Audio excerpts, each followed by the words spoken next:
Hey everyone, Matt Pisarcik from RazorEmporium.com. Today we're going to do a concept video for you guys of how to do some real basic safety razor shaving concepts. So a lot of people call in or write to us and say, hey, I just got my first starter kit online, I just got my first set of razors and brush and soaps. How do I go about double-edged safety razor shaving with any kind of success or enjoyability? So today's video is just the down and basics of how to do some simple techniques and get a great shave from your new double-edged safety razor.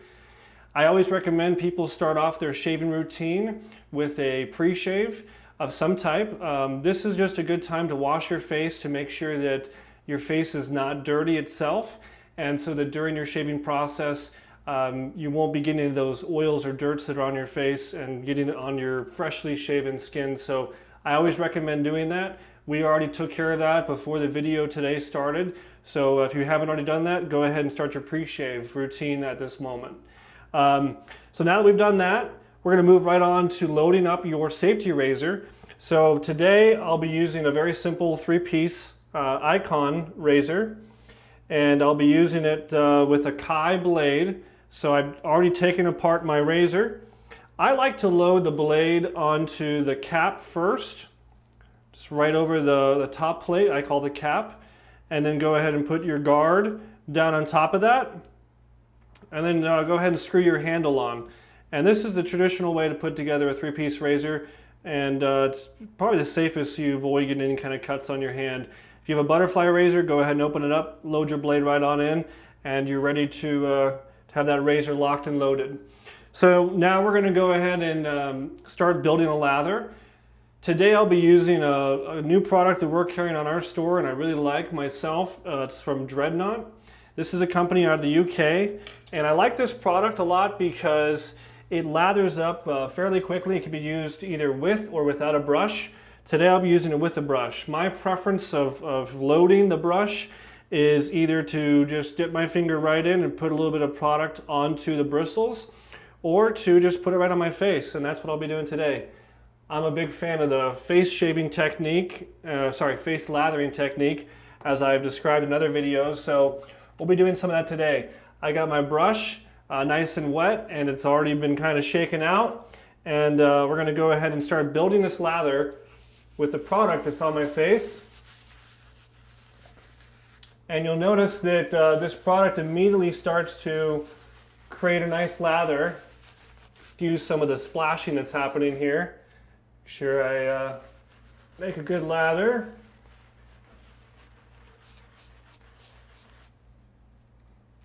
If you start getting too runny of a lather, you'll notice it literally will start to run down your face. If it's too dry of a lather, it'll start to kind of cake up and look dry and flaky.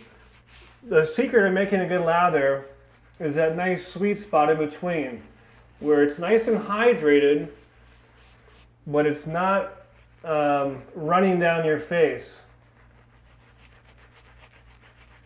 I think the Dreadnought is especially good for just lathering right up. In today's video, we're trying to make this a very concise video for you guys to learn. I wanted a lather that just springs right into action, and that's definitely Dreadnought. So after you've worked the lather in with some circular patterns, I always like to smooth it out with some painting kind of motions, and I usually like to go against the grain to make sure that that's up underneath the hair. So I'm actually going 180 degrees opposite my grain pattern in every direction, making sure it's up underneath the hair. All right.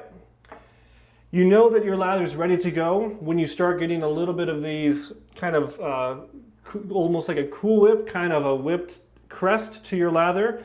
That means it's perfect. It's right on that edge of being both hydrated and not too dry. I'm going to go ahead and get my safety razor, a little dip in the water, make sure it's nice and lubricated before my first pass here. Now the first pass I'm going to show you is what's called a Gillette Slide. This is something that the old Gillette catalogs and commercials used to show. It's kind of done almost on an angle, so it almost works like an across the grain pattern kind of move. I'm going to do that right away.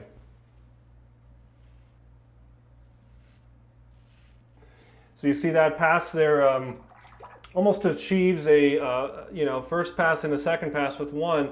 super smooth right there where I just did that.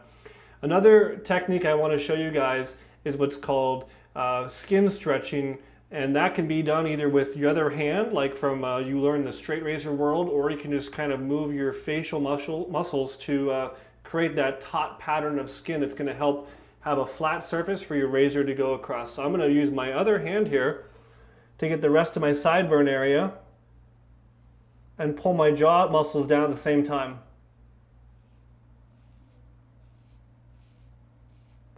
So that's a super helpful technique if you want to get a close, clean shave with just one pass, is to do a little bit of some skin stretching.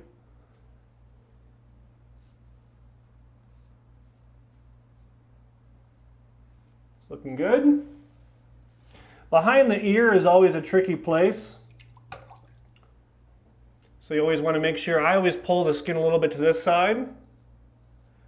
Make sure I get that nice and clean. Now, another really important concept you guys may have heard about or read about is grain mapping. You always want to make sure you go with the grain pattern during your shave. And before we get to this other side, I want to show you another cool technique called the J-hook. This is a technique developed by Mantic59, and you may have seen his videos, where you just kind of do a little bit of a J-hook, and then it helps with a slicing action during the shave, and it gets a really nice close pass. So it's done just like this.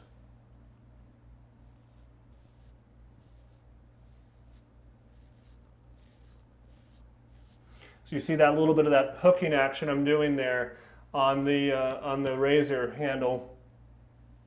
Just kind of slowly bringing it down like this. When you get up underneath your chin area, I carry a goatee these days, but even if you do have a goatee or you want to get that area around your chin, a really helpful technique that people talk about, it's called the Bullfrog, and you can just kind of put your neck back a little bit, and it can really help with this part right underneath your chin to help make sure it gets exposed and you can actually get to that area. So I'll show you that technique now.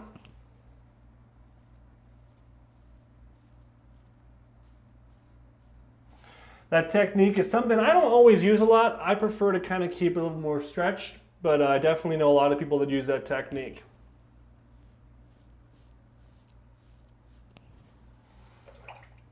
It's real important, like I said earlier, to go with the grain pattern. So as I get to the lower part of my neck, you see I've kind of worked most of the quadrant of my upper neck going down, which is with the grain for me, but now on my lower neck, I actually am going to go up because that's how my grain pattern works.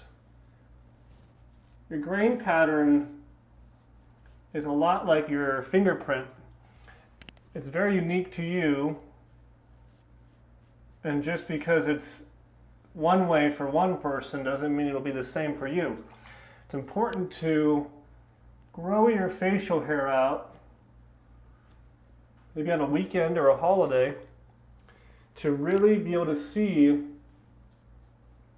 how the pattern looks, and then to know what with the grain or across the grain means. The last technique I'm going to show you is a little blade buffing. Right here in my neck, it's pretty sensitive around my Adam's apple. I'm going to use a little quick short stroke, which is called blade buffing.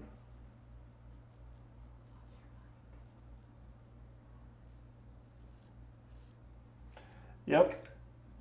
A little nick developed right above my Adam's apple. That's no problem though. I'm not going to touch it for the time being. We'll address that when we get to the post-shave process. So now I'm just going to make sure that everything's cleaned up.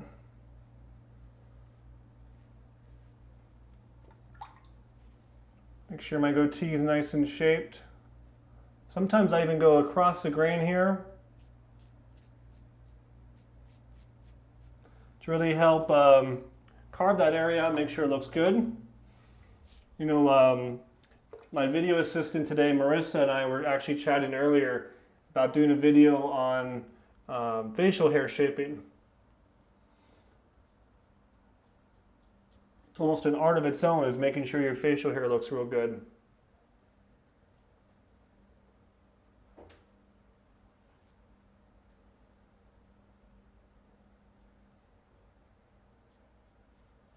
So now I'm just going to make ssure my goatee looks nice, symmetrical. Towards the end of my shave, I almost sometimes wipe a little bit of the cream out just to make sure I can see all the lines of my facial hair. My goatee looks pretty good. Sideburns look pretty sharp.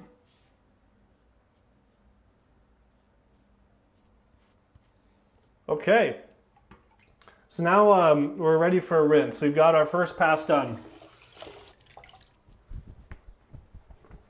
I like to do a nice pat dry afterwards. Make sure we get all the shaving cream off and kind of get a good look at what I've been up to, my work so far. Have that pesky little nick right above my Adam's apple. So I'm going to take care of that with a little bit of a styptic pencil.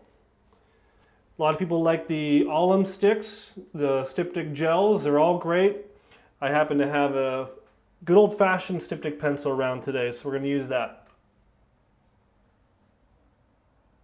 Go ahead and just wet it and put it right on the area. Don't need to rub it in too much, and that should help that clot up a little bit and seal up. Wipe off the excess. All right.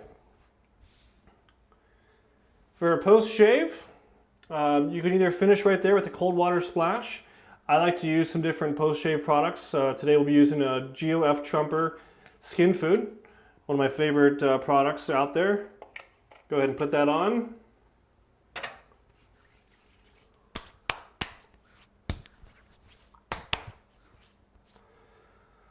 And that's about it. I think you've seen today that a double-edged shave can actually be quite a quick and enjoyable process. A lot of people do multiple passes. I'm a fan of multiple passes if it's needed. You know, if you have that kind of beard that's just really stubborn and needs multiple times going through it. I think with a really good clean cut from a sharp blade and a good quality aggressive razor, you can do one pass and have a great double-edged safety razor shave. Yeah, skin's feeling great. I hope that today's video has been helpful for you guys. Help showing you some of these basic concepts you may have been reading about and you wanted to see right there in the flesh. So thank you very much for watching, and please do stay tuned to our YouTube channel for more videos on all things wet shaving, education, tutorials, and razor history. Thanks so much, guys. Have a great one.